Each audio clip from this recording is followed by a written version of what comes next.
Assalamualaikum warahmatullahi wabarakatuh.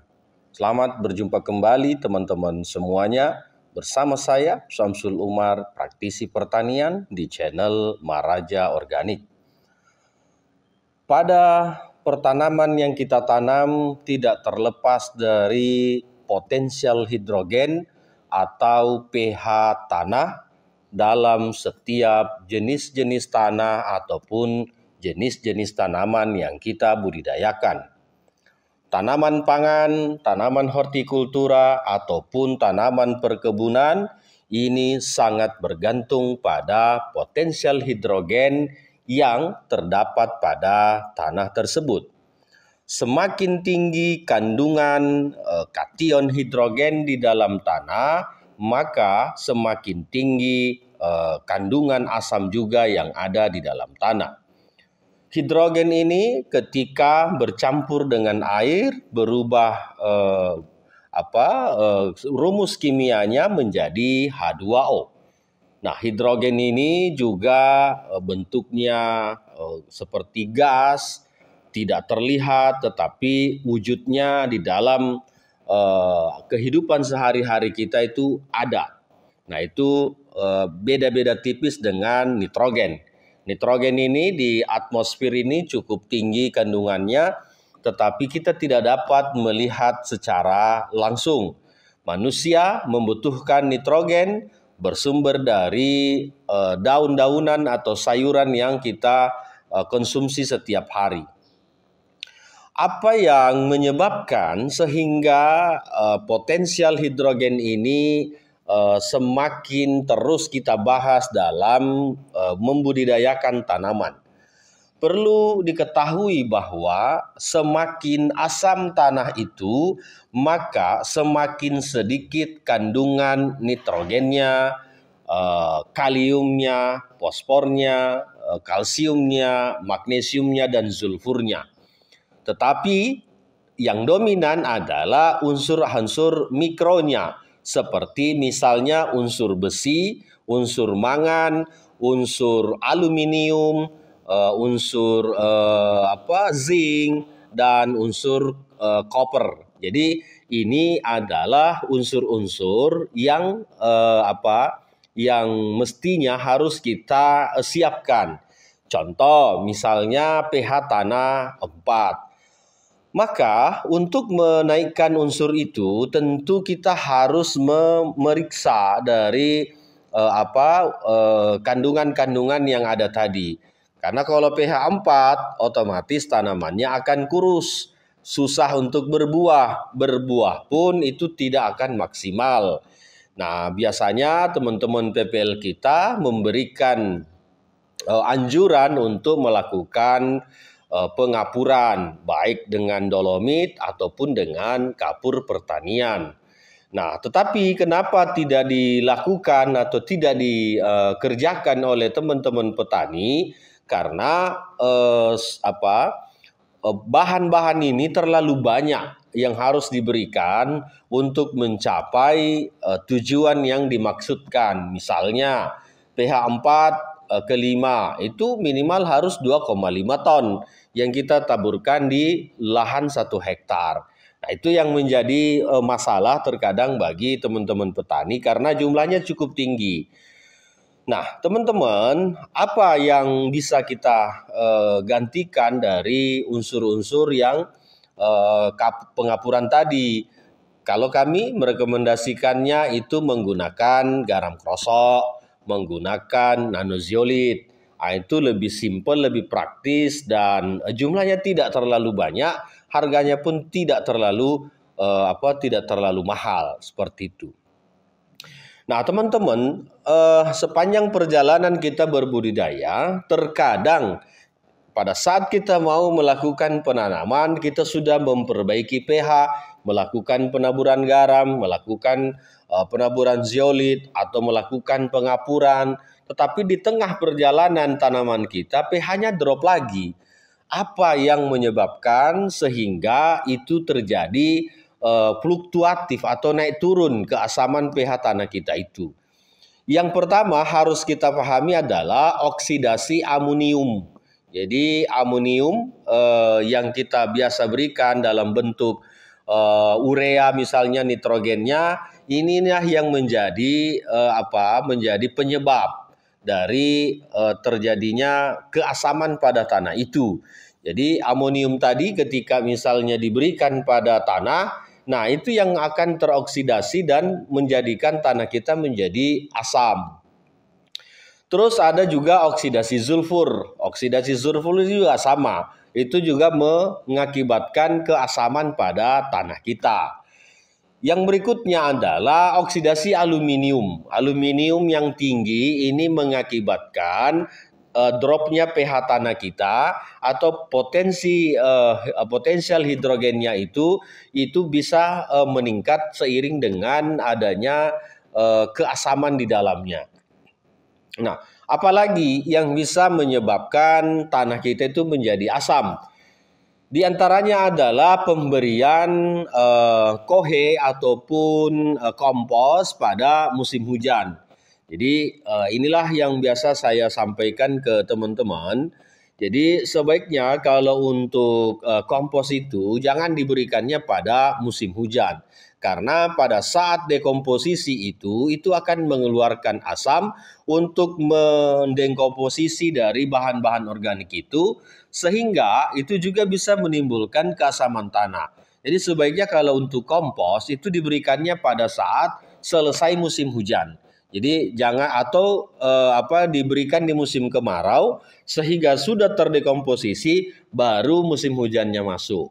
Nah itu teman-teman. Jadi pupuk kompos ini sangat bagus, sangat luar biasa untuk tanah dan tanaman kita, tetapi perhatikan waktu kapan pemberiannya. Yang berikutnya itu juga kadang membuat tanah kita menjadi asam terjadinya hujan asam. Jadi diakibatkan oleh polusi udara dari industri-industri. Nah, begitu dia hujan itu kan dibawa semua oleh air hujan masuk ke dalam tanah. Nah, inilah juga yang menjadi faktor terjadinya yang namanya keasaman di dalam tanah. Makanya teman-teman, untuk saya pribadi ketika misalnya di musim hujan, saya selalu menyampaikan ke teman-teman petani stop pemakaian urea. Jadi kalau di musim hujan urea ini dihentikan. Jadi jangan ditambahkan urea. Kalaupun butuh nitrogen itu gunakan nitrogen yang sudah berbentuk nitrat. Jadi kalau sudah berbentuk nitrat ini kan tidak ada lagi perubahan bentuk dari amonium ke nitrit menjadi nitrat, sudah berbentuk nitrat. Jadi tanaman ini sudah langsung menyerap. Nah, ureanya itu disimpan untuk musim kemarau. Jadi musim kemarau itu bisa digunakan lagi. Nah, berikutnya adalah seiring juga biasa terjadi petir. Jadi petir ini juga membuat nanti ada perubahan bentuk di dalam tanah. Nah, itu juga menyebabkan daerah-daerah yang sering terkena petir itu pasti kondisi keasaman atau pH tanahnya di situ itu rendah. Nah, itu teman-teman. Jadi kalau misalnya terjadi petir, daerah-daerah yang sering terjadi petir di situ, itu pasti di daerah situ itu keasaman tanahnya tinggi. Nah, rata-rata yang petir menyambar itu biasanya di pegunungan. Jadi di pegunungan, daerah-daerah yang banyak pepohonan ataupun daerah-daerah persawahan yang sementara hijau. Nah, itu biasanya daerah itu keasaman tanahnya tinggi sehingga begitu kita mengetahui hal ini kan tentu ada upaya untuk memperbaiki. Nah, jadi teman-teman, beberapa penyebab-penyebab dari keasaman pH inilah yang mesti harus kita ketahui. Sehingga jangan pada saat menanam padi misalnya, bawang misalnya, jagung dan lain-lain ini, pada saat ditanam ini kondisi pH-nya netral. Tapi berjalannya waktu dia akan turun. Nah, dari poin-poin yang saya jelaskan tadi, itulah yang menyebabkan pH tanah itu turun kembali. Jadi dari mulai adanya oksidasi amonium. oksidasi sulfur, oksidasi aluminium. Nah, ini penyebab-penyebab dari terjadinya keasaman tadi.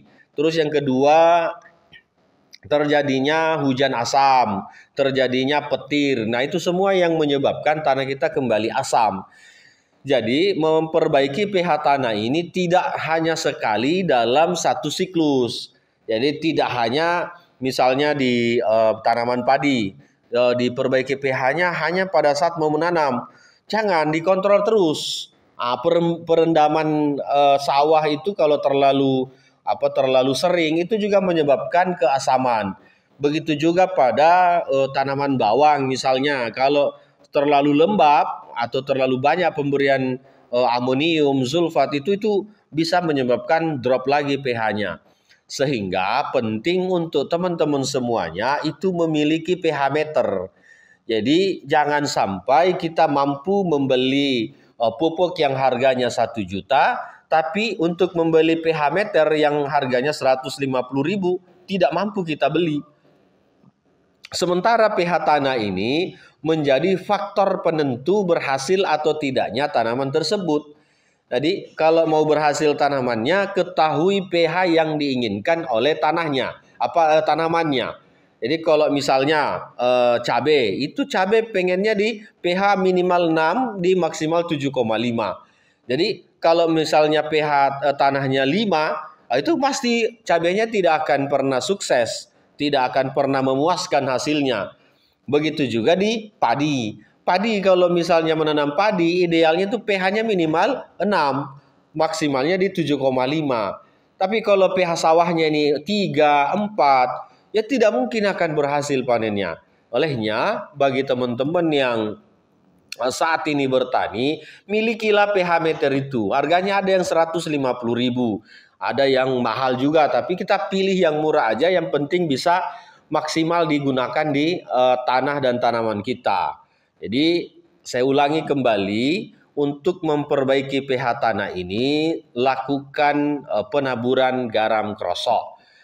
Kalau ada yang mengatakan garam krosok itu bisa merusak tanah karena kandungan garamnya tinggi, kandungan klornya tinggi, saya mau katakan bahwa sejak Anda menggunakan KCL, kenapa Anda tidak pernah mempermasalahkan masalah kandungan klor? Itu kan? Oh iya, karena kalium ini adalah nutrisi atau makro esensial. Pertanyaannya adalah sejak kapan KCl itu ditetapkan sebagai esensial? Nah, itu. Kenapa natrium tidak bisa? Karena tidak ada yang mengkaji. Itu. Padahal itu bisa mensubstitusi, bisa mengganti posisinya. Nah, itu bukan mengganti kalium, tetapi mengganti fungsi kalium ini dengan natrium. Jadi itu teman-teman. Jadi kalau ada yang selalu mengatakan hanya kebutuhan konten, saya mau tanya, coba Anda bertani gitu kan, baru aplikasikan, dan yang keduanya tanya pada orang-orang yang sudah kami referensi dengan dosis yang kami berikan, bagaimana hasil panennya. Daripada Anda takut dengan efek samping dari garam ini, lebih takutlah Anda pada penggunaan pupuk kimia yang berlebih. Pupuk kimia itu ada yang tunggal, ada yang 3 kandungannya. Sementara kalau garam ini itu kandungannya 83 jenis. Jadi tidak usah takut teman-teman, saya bertanggung jawab dengan penelitian yang kami lakukan, dengan bukti dan hasil yang sudah kami dapatkan, dan ditularkan juga kepada teman-teman semua yang menggunakan garam krosok sesuai dengan takaran yang kami rekomendasikan. Insya Allah tanamannya pasti akan berhasil. Di Indramayu ada yang panen 12 ton, 13 ton dengan SOP yang kami berikan. Di Cirebon ada yang panen demikian, ada di Subang. Tetapi kenapa masih banyak orang yang berkoar-koar untuk menghindari penggunaan garam itu? Karena mereka terganggu usahanya, pemakaian pupuk kimianya pasti akan turun dengan menggunakan garam krosok. Itulah banyak yang menentang himbauan ataupun ajakan dari kami untuk menggunakan garam krosok. Gunakan sesuai dosis. Kenapa harus dengan dosis? Karena dengan dosis itulah kami sudah melakukan pengujiannya. Karena dengan dosis itulah yang paling tepat, sehingga apapun ketika over itu pasti akan merusak. Nitrogen aja kalau over, tidak ada dosisnya, kita main tabur begitu saja, tanamannya bukan subur malah rusak. Begitu juga dengan garam. Garam itu kalau diaplikasikan dengan sesuai dosis pasti akan berfungsi secara maksimal. Di sayur saja kalau kita menggunakan garam tanpa ada dosis, maka sayurnya tidak bisa dimakan. Begitu juga di bakso, kalau pemberian garamnya terlalu banyak, baksonya tidak mungkin akan kita makan. Nah, begitu juga di garam. Gunakan garam sesuai dosis yang kami rekomendasikan, karena itu adalah hasil dari uji yang pernah kami lakukan. Kalau Anda takut salin, mengapa Anda tidak takut pada keasaman tanah? Keasaman tanah inilah yang merusak produksi kita. Keasaman tanah inilah yang menurunkan produktivitas kita, bukan pada salin. Daerah mana yang ada tanah salin sekarang ini? Tapi kalau Anda tanya berapa banyak sawah, kebun yang mengalami kondisi pH asam, saya jawab 90% tanah kita itu asam. Tetapi kenapa Anda tidak mempersoalkan keasamannya? Kenapa Anda mempersoalkan garamnya gitu kan? Nah, padahal garam ini itu adalah kandungan mineral dengan 83 jenis di dalamnya. Begitu teman-teman ulasan kita hari ini. Semoga ini bisa memberikan manfaat, memberikan edukasi, tambahan wawasan, sehingga kita menjadi petani cerdas. Jangan bergantung pada produsen-produsen yang mengutamakan agar pupuk kimianya laris manis di tengah masyarakat, tanpa ada solusi, tanpa ada alternatif untuk memperbaiki tanah pertanian. Terima kasih. Assalamualaikum warahmatullahi wabarakatuh.